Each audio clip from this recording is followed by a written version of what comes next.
Gaslighting is an insidious practice of making a person doubt their perception and assessment of reality by distorting the truth so that it fits the gaslighter's agenda. If you don't know what gaslighting is, then we've covered that in an earlier video, linked in the description below. We highly recommend you check it out. Hey everyone, welcome to Psychology Element. In today's video, we're going to be listing the 15 gaslighting phrases manipulators like to use. Make sure to watch until the end of the video, because being aware of these phrases may help you recognize manipulative behavior from people you may have not thought were manipulative.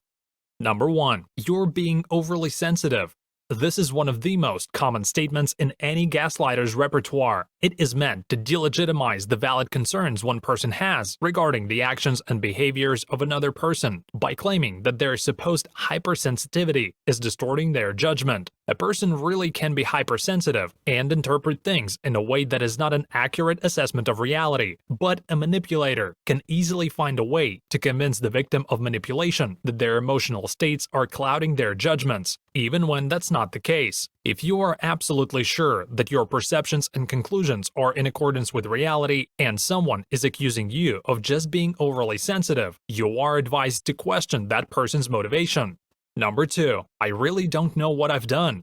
Playing innocent is something gaslighters are experts at doing. Their manipulative tendencies are plainly manifested in this seemingly innocuous statement that is designed to cover the false nature of the manipulator's words and hide their real thoughts and intentions. By stating that they are unaware of the consequences of their behavior, they're trying to convince their victim or victims and other people that they themselves are being victimized by being wrongly accused of something. Number 3. I don't know what you're talking about. This sentence is also one of the most commonly used by manipulative people of all kinds. Their lack of honesty and sense of responsibility, and in some cases lack of any guilt and shame, allows them to blatantly lie that they're not aware of what they're being accused of. What gaslighters assume, and sadly often get away with, is that by unashamedly denying what they have done and convincing the other person that they're falsely accusing them of something, it's actually them who's being wronged and not the victim of their manipulation. Number 4. You're being paranoid.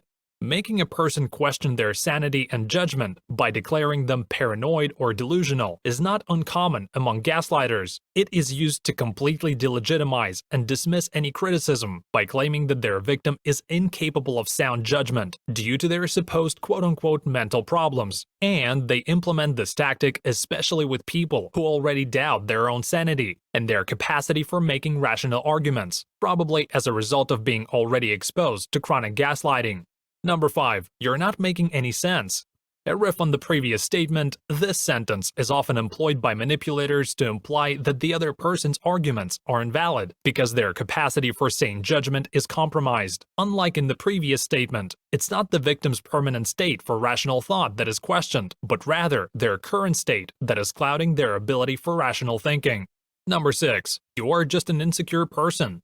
If you've ever been in a position where your insecurity was cited as a reason for your supposed inability to think rationally, you might have encountered a gaslighter. In situations like this, the manipulator is often trying to present their victim as insecure to invalidate their justified suspicions and concerns. The most obvious example of this kind of manipulative strategy is a cheating husband who is trying to convince his wife that her suspicions about his infidelity are just a product of her supposed insecurity.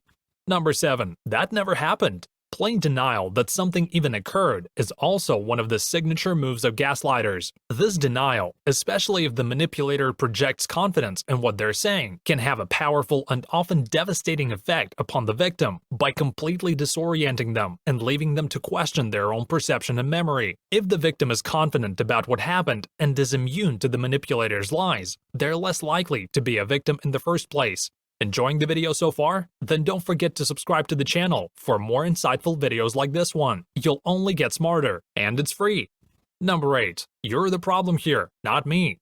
This example of a gaslighting sentence is typical for manipulators who are prone to blame shifting, as well as projection. Blame shifting is a more conscious strategy, while projection is a defense mechanism that happens unconsciously, but still contains a lot of manipulative power that the gaslighter is using to declare the victim the real perpetrator of the harm and take the blame off themselves.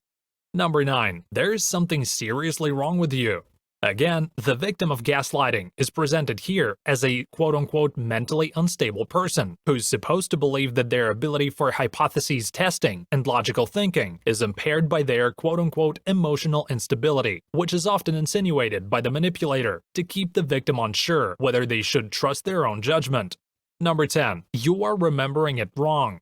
Manipulative people are acutely aware of the power of bringing someone's memory into question when they are trying to discredit their arguments. As psychologist Bartlett stated, quote, "Memory is more of a reconstruction than a reproduction of reality." Gaslighters use this fact to their advantage by claiming that their victim's memory is somehow deficient, which gives them the opportunity to reconstruct past events the way they want. It should be noted that this does not apply to cases where people's memories are actually impaired, but even then, gaslighting is possible.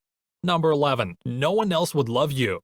What gaslighters and manipulators of any kind are experts at doing is convincing the other person that they are essentially quote-unquote unlovable, and that the only one who will be able to love them is the gaslighter. This vicious cycle is often seen in many partnerships and marriages with an abusive dynamic, where one or both partners are gaslighting each other to prevent any one of them from leaving from dysfunctional relationship. Number 12. You're making stuff up. Blaming someone else that they're lying is, sadly, often an effective gaslighting strategy, employed to unashamedly accuse the victim of lying, when it's the manipulator who's being deceptive. If the victim of this kind of manipulation is assertive, cognitively capable, and emotionally strong, they will be more likely to bypass this particular manipulative tactic. Number 13. You're not the victim here, I am. Abusers, especially the more intelligent ones, are the proverbial wolf in sheep's clothing. Their entire gaslighting strategy is centered on their belief that if they declare that they themselves are the victim, the person who actually is the victim and other people will be less likely to believe the actual victim, or suspect that any kind of manipulative strategy is employed by the gaslighter. Number 14. I never said that. This sentence is another variation on the theme of trying to accuse the victim of lying, while the gaslighter themselves is spinning the web of deception that the victim can easily fall into. It is more subtle than some other forms of gaslighting on the list, but it can be far more potent because it's easier to believe, since words are more difficult to remember than events, and can be easily twisted. If you find yourself in the proximity of someone who has a habit of twisting words and denying something you're absolutely sure you did, you have encountered a gaslighter. Number 15. You're gaslighting me.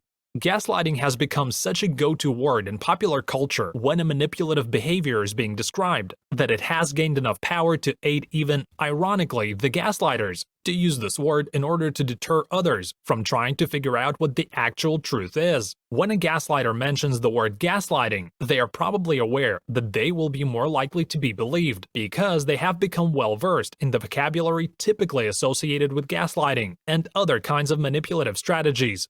Those were the most commonly used manipulation strategies employed by gaslighters. If you have encountered others, please share them with us in the comments below. And if you like this video, then check out these related videos to see more.